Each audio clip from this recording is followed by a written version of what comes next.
Olá pessoal, meu nome é Michael Peters, eu estou aqui de volta ao canal para a gente falar sobre espiritualidade, expansão da consciência, autoconhecimento. Se você gosta desses temas, se inscreva todo dia, todo santo dia, às 11h30 da manhã, um vídeo novo, onde eu estou sempre ensinando mecanismos para você voltar, se entender pelo autoconhecimento, se libertar, né? Porque o autoconhecimento ele liberta o ser. Você entender a vida pela metafísica, pelo um lado holístico, pela espiritualidade independente de religiões, de uma forma livre, independente, para você realmente ser você. Essa semana eu estou falando sobre sexo e espiritualidade, esse tabu mesmo, né? Um tabu sexo e espiritualidade, porque as pessoas têm visões deturpadas do que é sexo, do que deve, do que não pode, ainda mais quando a gente coloca espiritualidade no meio. Aí vira um problema, porque a gente tem um conceito espiritual de puro, de santo, e o santo na nossa cabeça não está ligado ao corpo, né? Não está ligado ao sexo, que é errado. Ah, não, aquele é espiritualista, aquele é iluminado, ele não está ligado com essa coisa suja, que pra gente acaba virando sujo, né? Vira como algo ruim.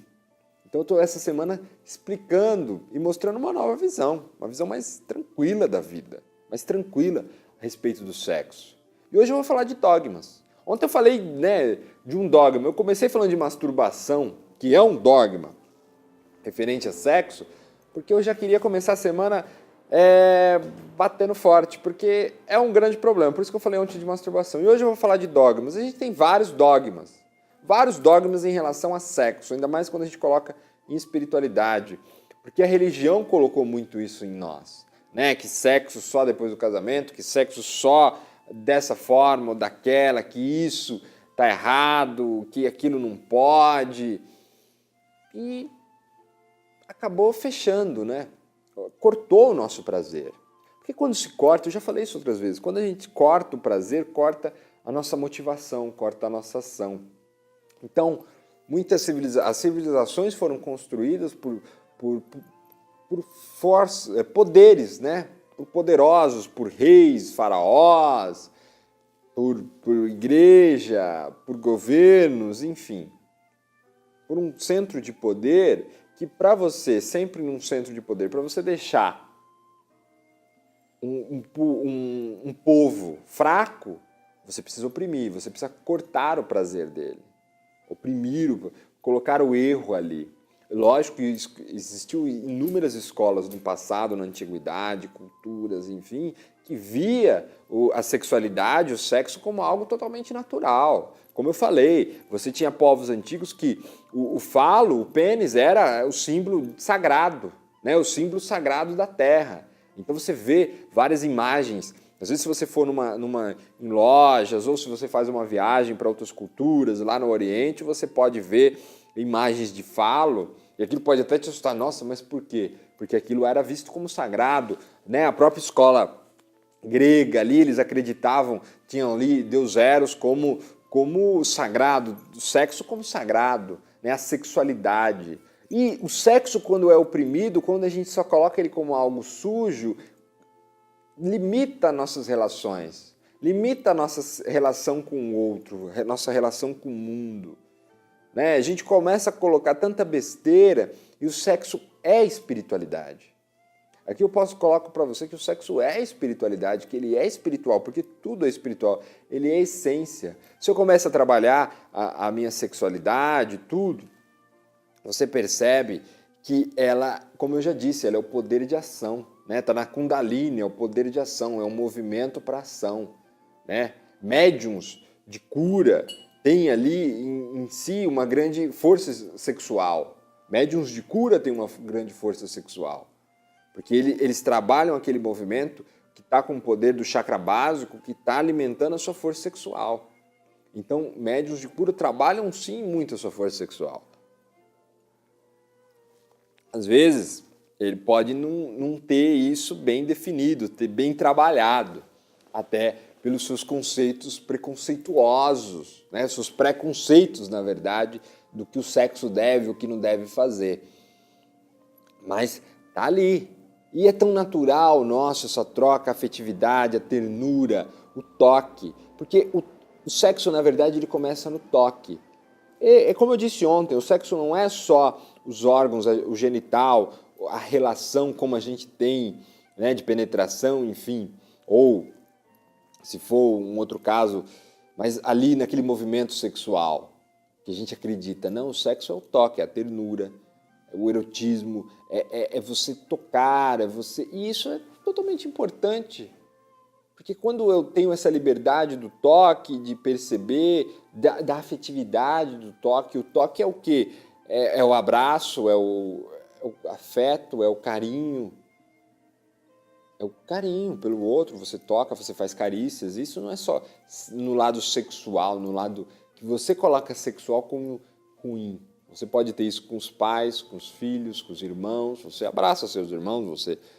Não quer dizer que você vai despertar ali um interesse sexual dessa forma. Mas está ali. E se eu tenho aquilo muito reprimido em mim, até a minha convivência e o meu lado de afetividade com o próximo também vai estar... Até com aqueles que não vai ter uma relação sexual. Vai estar reprimido também. Eu vou ter uma dificuldade de abraçar.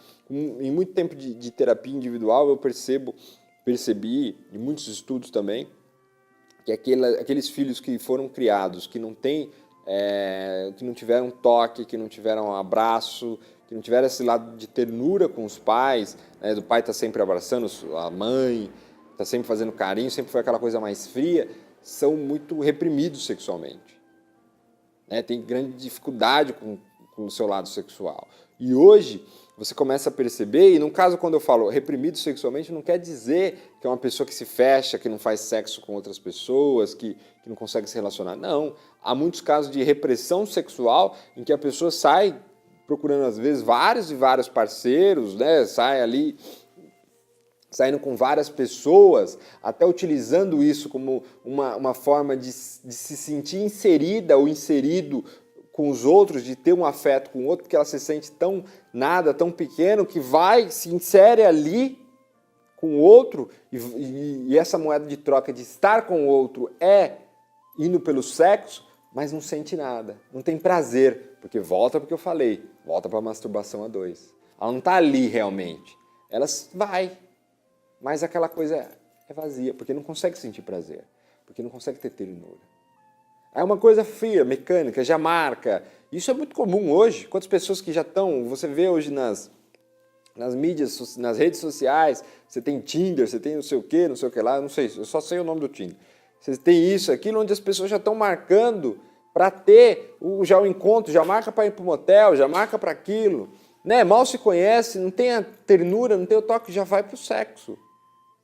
Não estou falando que é errado, mas eu estou falando que há ali um bloqueio, há um bloqueio. Você pode achar que não tem um bloqueio ali, né? Porque já está, não, mas a pessoa está mais descolada, ela já está marcando, já está... Não, há um bloqueio ali, porque ela tem nisso, é porque ela tem uma grande dificuldade de se envolver com o outro. Porque você fazer o ato sexual não é nada. O se envolver com o outro envolve muito mais coisas. Só que daí você pode entrar em conceitos, dogmas do que é certo, porque o certo é você ter esse parceiro assim, o certo é você fazer sexo com pessoas assado, tal, e sei lá, a pessoa espiritualizada. Você entra mais e mais dogmas. O sexo é liberdade. Ele é liberdade. É essa troca energética muito grande. É uma troca energética magnífica, que tem um com o outro.